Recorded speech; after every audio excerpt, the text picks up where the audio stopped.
Ethan Hunt is back, y'all. Ethan Hunt. Yes, Tom Cruise as Ethan Hunt in Mission Impossible: Dead Reckoning Part 1. You are way too excited. He's back, y'all. He's back, y'all. You are so excited. He's back, y'all. And he's back. Honestly, I was not excited to see this because the last one, either. I remember deep blinking sometimes. It just kind of... You dozed off on the film? Oh, my gosh. Because it's like how many times he's doing this amazing, unrealistic... beep. Yeah. And it's like, okay. It's one of them, you just sit back and enjoy the movie as it is. Yeah. Now, it's not going to get as bad as Dominic Toretto, them, sliding across the mountain on a string. But, you know what I'm saying? It's not that bad. Yeah. So let's talk about Mission Impossible. Our attention is 2 hours and 43 minutes long. I didn't look at that before I watched it. I did not go to the bathroom one time. Can I get a high five? You didn't do run pee? No, I had it up, but did I have to use it? No. But you didn't drink any water, any pop or popcorn? I even drank. I tried the new cherry lime icy at Harkins. Yeah, it was good. Good. I brought my refill cup. Yeah, and they charge you, instead of $2 or whatever it is for a soda, they charge you $4 or something like that. Still not too bad compared to other theater prices. Still not too bad. Yeah, with the refill cup. Yeah. Don't try to go up in there and be like, I thought this icy was $4 and you don't have a refill cup. Don't do that. Yeah. And really, before you even buy, if you go to Harkins and you buy a large pop, it makes absolutely no sense for you to buy a large pop. Instead, just buy the cup. Yes. Because it's almost more money when and then you get the $2 refills. Yep. Okay, so let's talk about, when you said Ethan Hunt, I thought about Ethan Hawke. I was like, how's he Ethan Hawke? But you know how word association goes in your head all of a sudden when you're talking about stuff. I get it. So Tom Cruise, he's a star. Yeah, Tom Cruise. Wait, is this dun dun dun? Is that Mission Impossible or 007? Dun dun dun dun dun. Yeah. Which one is it? Because that's this. Okay. Yeah. Because sometimes I mess up and think Mission Impossible was 007. They're two totally different things, but kind of similar. Yeah. Okay, got it. All right, let's talk about the stars in the show. All right. So stars, as I mentioned before, Tom Cruise is Ethan Hunt. You know where he's from. You know him. If you don't know Tom Cruise, you know when he jumped up and down on Oprah's couch. That's Tom Cruise. I don't know what to tell you. I'm not going to list everything that this man has been in because he's been in a lot of stuff. We know Tom Cruise. Rebecca Ferguson as Isla Faust. And you recognize her from The Greatest Showman. I tried to watch that, and I don't even mind musicals, but I couldn't. Oh, that's the one with Hugh Jackman? Mm-hmm. It was okay. It had Zendaya. Because remember, you didn't know Zendaya sang? Yeah. Zendaya. No, I knew she sang. Because she has a pop album out, too. Or Zac had one out. Zac Efron's in that one. Mm-hmm. It was entertaining enough. I'm not huge on musicals, but it was entertaining. It was just a little too much for me. Yeah. Dune and Mission Impossible, Rogue Nation, and Fallout. So you'll recognize her if you saw the other ones. Haley Atwell plays Grace, and you'll recognize her from Captain America: First Avenger and The Winter Soldier. I love Winter Soldier. She plays Peggy Carter, so she was also the lead in Agent Carter, if you watch that on ABC. Pom Clemente, you'll recognize her from Guardians of the Galaxy. She plays Mantis, and also Uncut Gems. She plays Paris. That was a tragic movie. You remember Uncut Gems? Yeah, it was. It was stressful. Yeah. Vanessa Kirby plays the White Widow, and she was in the previous Mission Impossible Fallout. She was also in The Crown and Fast and Furious Presents Hobbs and Shaw. Okay. Simon Pegg plays Benji Dunn. He's back. And you recognize him from Shaun of the Dead, The World's End, and Mission Impossible 1, 2, 3, Ghost Protocol, Rogue Nation, and Fallout. You also recognize him from The Boys, which I love on Amazon. You gotta recognize Simon. Lord, we gotta end this writer's strike, honey, because I can't take this. I need my P-Valley. I need The Boys. I need Yellow Jackets. I need Chucky. This could go on and on. So please, let's do right by our writers. Don't get me started on that, because I'll talk to you off film, because it's just so much to talk about. We could do a whole video on that. The whole thing that we want to say, and I think we agree. Yeah. We have to do our writers right. They are literally the backbone. I mean, the actors and everybody else that works on it, but these are the people who put them words on there. Yep. And then you get the actors to bring them to life. We need to take care of our people. Yes, we do. Yes. All right. So we'll go. As much money as these movies are making, they can pay them better. Yeah, because some of them are doing freaking. I mean, you got like, dang, who did the writing? Like on Breaking Bad. Like, who did the writing on this show? Who did the writing on the show Preacher? one of Seth Rogen's show. I mean, some of those people are just freaking brilliant, and they deserve to be paid correctly. Yep. Yeah, and have health care benefits and yes, all of that. Okay, we'll do a show on that one day, but we don't want to go off too far here on Mission Impossible. But anyway, okay. Bing Rames is back as Luther Stickle, and he was in Mission Impossible 3, Ghost Protocol, Rogue Nation, and Fallout.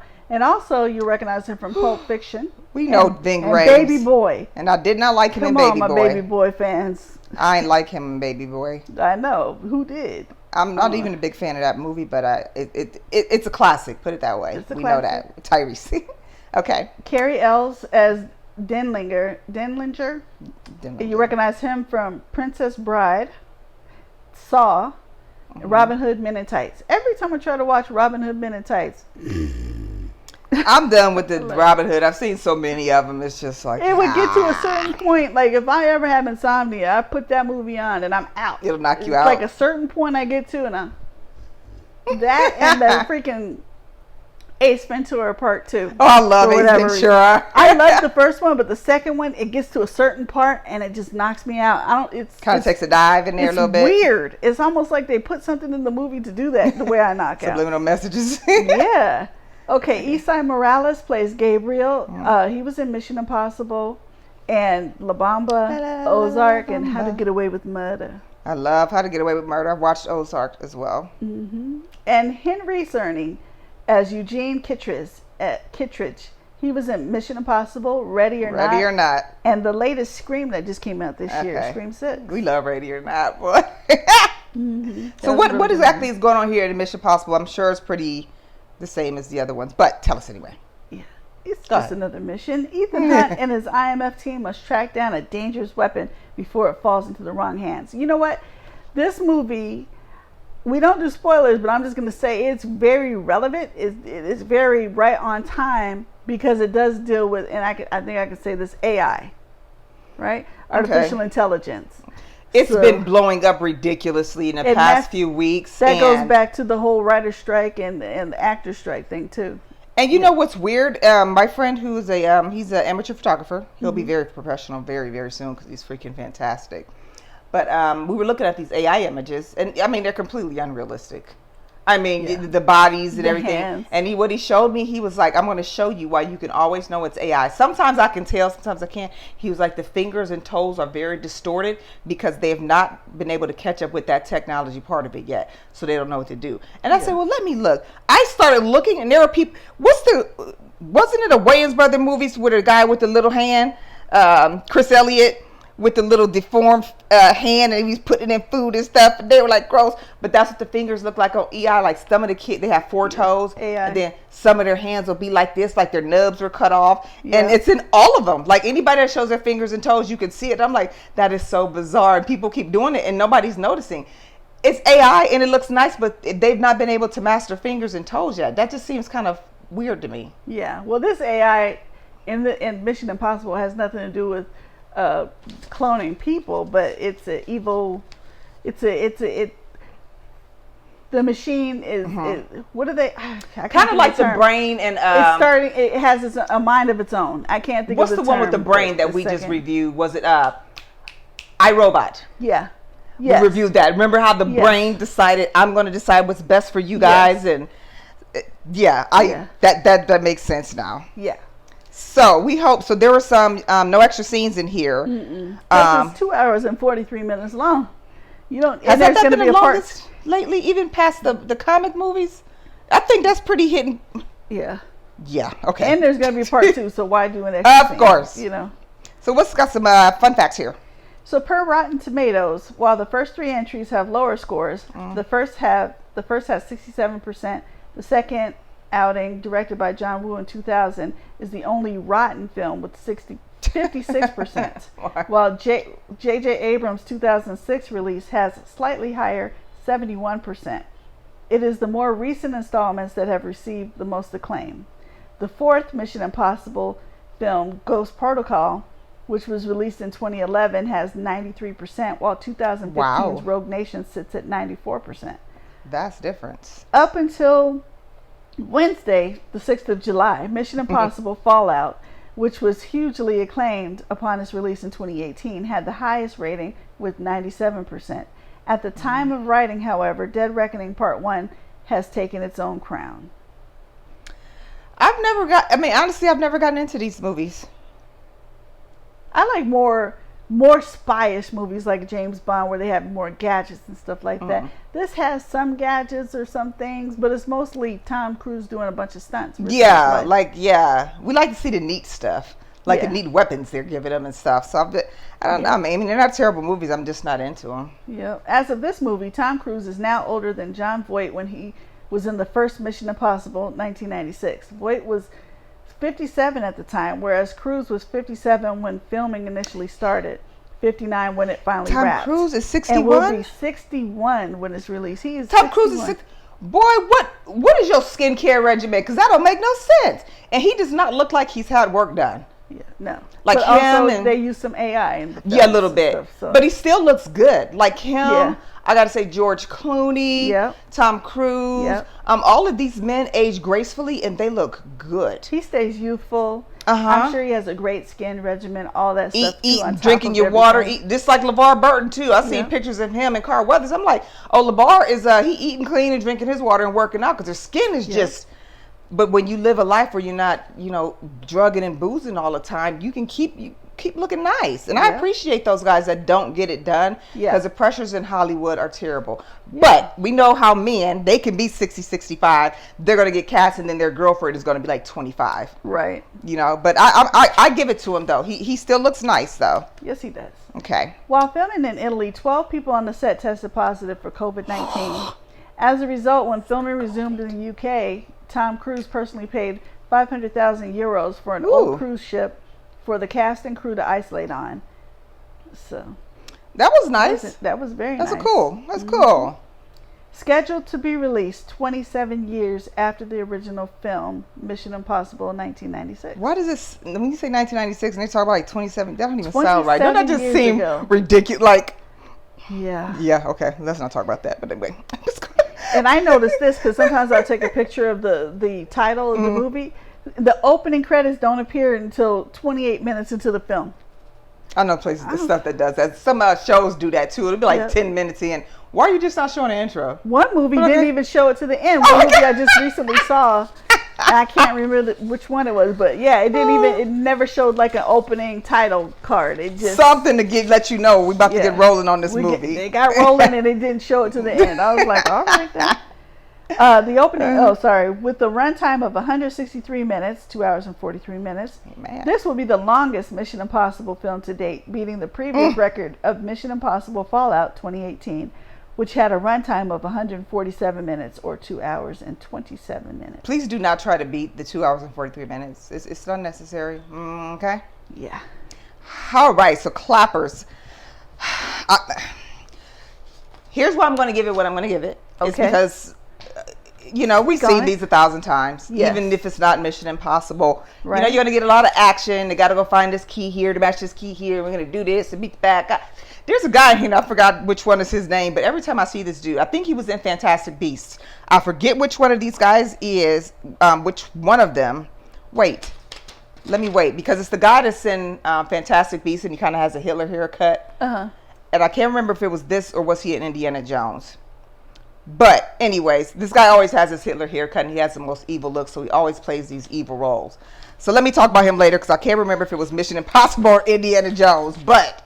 Anywho, clappers. Jules, what are you gonna do in the clappers? Yeah, you're thinking of Indiana Jones. Yeah, so we're gonna do Indiana Jones, by the way. So look for that as well, because I do want to talk about that guy that I'm talking about. I'm gonna go ahead and give Mission Impossible: Dead Reckoning Part 1 4 clappers. Count them 4. 1, 2, 3, 4 clappers. 4, 4, 4. I don't think you go wrong paying full price for it. It was pretty exciting. It was like I said, I went in there kind of expecting to maybe take another nap. You paid to take a nap for it to just be the same old Mission Impossible. For me, I'm going with the soft 3. Like I said, it's nothing I haven't seen before. Nothing excited me. I mean, it's pure action. Yeah, that's always great to watch action movies, and the fight scenes are always, they're always super great. But I'm just going with a very soft 3 here. nice date movie. If this is cool for a date movie, if it's just you two, I definitely would not recommend taking the whole family. If you're gonna do that, I would say wait to Redbox it. I say, is it stuff you've seen before? Sure. You know, it's Mission Impossible. It's Mission Impossible freaking 7 or whatever. 88. iPhone 18, iPhone 19, iPhone 22. So, yeah, you've seen stuff like this before. You've seen them do some stunts. But was it exciting and it kept our attention? Like, my boyfriend didn't even eat his freaking popcorn. Like, I'm like, are you serious? Like, he's like, that's how excited I was. Award-winning popcorn? No, it was just sitting in front of him and the whole movie. Yeah.